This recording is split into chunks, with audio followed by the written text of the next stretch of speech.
एक बार फिर से लेकर हाजिर हैं प्रतापगढ़ जिले की दिन भर की बड़ी खबरें। खबरों की शुरुआत करें इससे पहले आप सभी से एक निवेदन है कि यदि आपने अभी तक ग्लोबल भारत न्यूज को लाइक और सब्सक्राइब नहीं किया तो आज ही कर लें, जिससे आपको सभी नोटिफिकेशन सबसे पहले मिलती रहे। चलिए देर न करते हुए रुक करते हैं आज की पहली बड़ी खबर। शुरुआत सदर इलाके की खबर से करते हैं, जहां सब इंस्पेक्टर भर्ती परीक्षा में 3,419 छात्रों ने छोड़ी परीक्षा। बता दें कि प्रतापगढ़ जिले के 16 केंद्रों पर आयोजित यूपी पुलिस की उप निरीक्षक की सीधी भर्ती परीक्षा में शनिवार को पहले दिन की पहली पाली में 5,280 परीक्षार्थी पंजीकृत थे, किंतु उनमें से 3,557 परीक्षार्थी ही परीक्षा में शामिल हुए। इसी तरह दूसरी पाली में पंजीकृत 5,280 परीक्षार्थियों में से 3,584 परीक्षार्थी शामिल हुए। परीक्षा को सकुशल व नकल विहीन संपन्न कराने के लिए डीएम शिवसाय अवस्थी, एडीजी ज्योति नारायण व एसपी दीपक भूकर परीक्षा केंद्रों पर सुरक्षा व्यवस्था का जायजा लेते रहे। 2 दिन शनिवार और रविवार को आयोजित होने वाली एसआई भर्ती परीक्षा में कुल 21,120 परीक्षार्थी पंजीकृत हैं। परीक्षा के लिए सुरक्षा व्यवस्था के व्यापक इंतजाम किए गए। शनिवार को डीएम शिवसाय अवस्थी, एडीजी ज्योति नारायण व एसपी दीपक भूकर ने लोकमान्य तिलक इंटर कॉलेज, एमडीपीजी, राजकीय बालिका इंटर कॉलेज समेत कई परीक्षा केंद्रों का निरीक्षण किया। सुनिए मामले को लेकर क्या कुछ कहा है प्रतापगढ़ के जिलाधिकारी शिवसाय अवस्थी ने। तैयारी है पूरी चाक चौबंद तैयारी है। आप खुद ही इस सेंटर पे देख रहे हैं। यहाँ पे कानून व्यवस्था की पूरी अच्छी स्थिति है। प्रॉपर ड्यूटी लगाई गई है, सेक्टर मजिस्ट्रेट लगाए गए हैं, केंद्र व्यवस्थापक लगाए गए हैं। बायोमेट्रिक अटेंडेंस यहाँ पे कराई जा रही है, आधार ऑथेंटिकेशन भी हो रहा है। सारे केंद्रों पे प्रश्न पत्र पहुँच चुके हैं। आज अभी हम लोग दोनों लोग भ्रमण पे निकले हुए हैं। पहली पारी की परीक्षा बस कुछ ही पलों में स्टार्ट होने वाली है। कुल मिलाकर के एसआई भर्ती को लेकर के प्रशासनिक व्यवस्था चाक चौबंद है, पुलिस की व्यवस्था चाक चौबंद है। हम लोग इसको बढ़िया से कराएंगे। खबरों में आगे बढ़ते हैं, बात करेंगे सदर इलाके की अगली खबर, जहां राष्ट्रीय लोक अदालत में 1,38,522 मामले निपटाए गए। परिवार न्यायालय में कुल 21 दंपतियों का कराया गया आपसी समझौता। दरअसल प्रतापगढ़ जिला न्यायालय परिसर में आयोजित राष्ट्रीय लोक अदालत में कुल 1,38,522 मामलों का निस्तारण किया गया। इनमें 57 वैवाहिक मामले भी शामिल रहे, जिनमें से 21 दंपतियों ने आपसी सुलह समझौते के आधार पर अपनी समस्याओं का समाधान किया। लोक अदालत का उद्घाटन प्रशासनिक न्यायमूर्ति मंजू रानी चौहान ने मां सरस्वती की प्रतिमा पर माल्यार्पण और दीप प्रज्वलित कर किया। उन्होंने न्यायिक अधिकारियों को अधिक से अधिक मामलों का निस्तारण आपसी सुलह समझौते के आधार पर करने के निर्देश दिए, ताकि वादकारियों को शीघ्र न्याय मिल सके।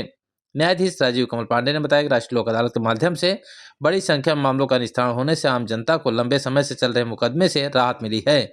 राष्ट्रीय लोक अदालत के नोडल अधिकारी अंकिता दुबे ने उपस्थित सभी लोगों के प्रति आभार व्यक्त किया।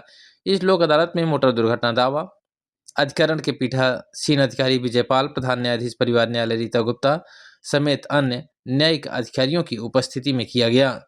खबरों में आगे बढ़ते हैं, बात करेंगे कुंडा इलाके खबर की, जहां मानिकपुर के मिरिया गांव में फरार चल रहे आरोपी के घर की गई कुर्की की कार्रवाई।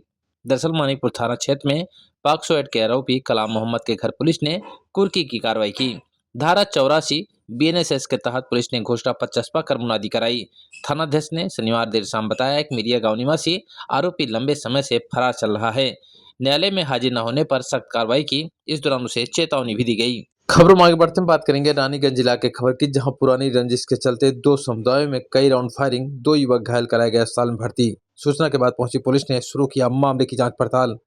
दरअसल रानीगंज के चौहरजन देवी के पास 2 समुदायों के बीच शनिवार देर शाम खूनी संघर्ष हुआ, जिसमें जमकर गोलीबारी हुई।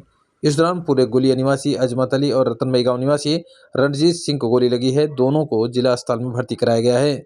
जानकारी के बाद पुलिस के आला अफसर भी मौके पर पहुंचे और पूरे मामले की जांच पड़ताल कर आवश्यक कार्रवाई में जुट गए हैं। अपर पुलिस अधीक्षक ने बताया कुछ संदिग्धों को हिरासत में लेकर उनसे कड़ी पूछताछ की जा रही है।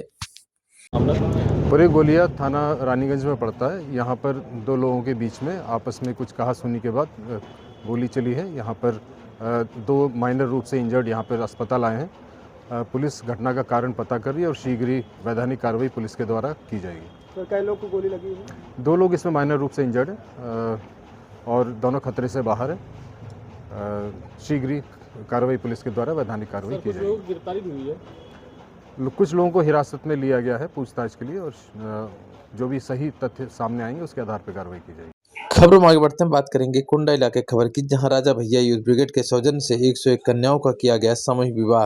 राजा भैया रहे मुख्य अतिथि। प्रतापगढ़ जिले के कुंडा में आज एक बार फिर मानवता और सेवा की अनूठी मिसाल देखने को मिल रही है। जनसत्ता दल लोकतांत्रिक के राष्ट्रीय अध्यक्ष और स्थानीय विधायक कुंवर रघुराज प्रताप सिंह राजा भैया के संरक्षण में एक बार फिर से 101 कन्याओं का भव्य सामूहिक विवाह समारोह आयोजित किया जा रहा है। कुंडा के बजरंग डिग्री कॉलेज में होने वाले इस सामूहिक विवाह को लेकर ग्लोबल भारत की टीम ने स्थल का जायजा लिया और मौके पर आए हुए तमाम ऐसे लोगों से भी वार्तालाप किया कि इस विवाह से उन्हें कितना फायदा हो रहा है। ब्रिगेड और बाबा देवराहा ट्रस्ट के तरफ से होने वाला कुंडा का ये सामूहिक विवाह आज यहाँ 101 जोड़े अपनी नई जिंदगी के सफर की शुरुआत करेंगे। आप देख सकते हैं यहाँ तमाम सारा वो सामान रखा है जो बरबधुओं को दिया जाएगा। राजा भैया की तरफ से उपहार है जो जीवन को की गाड़ी को आगे बढ़ाने के लिए जो एक पिता अपनी पुत्री को देता है, वैसे ही सारी व्यवस्था यहाँ राजा भैया की तरफ से की गई है। यहाँ बताना आपको ये जरूरी रहेगा कि 1995 से शुरू हुआ ये कारवां निरंतर 2026 तक लगातार जारी है। अब तक हजारों बच्चियों की शादी राजा भैया के सौजन्य से कराई जा चुकी है और वो एक सुखद जीवन जी रहे हैं। अभी हमारे साथ कुछ यहाँ राजा भैया के स्नेही कार्यकर्ता हैं, हम उनसे भी बात करने की कोशिश करें। सर, क्या नाम है? सत्येंद्र सिंह। सत्येंद्र सिंह जी, ये विवाह का कौन सा संस्करण है और कब से चल रहा है? जहां तक हम जानते हैं 1995 से इसकी शुरुआत हुई है, कुछ बताइए आप दर्शकों। विनोद जी, सबसे पहले तो आपके समस्त दर्शकों को और आपको मेरा सादर प्रणाम।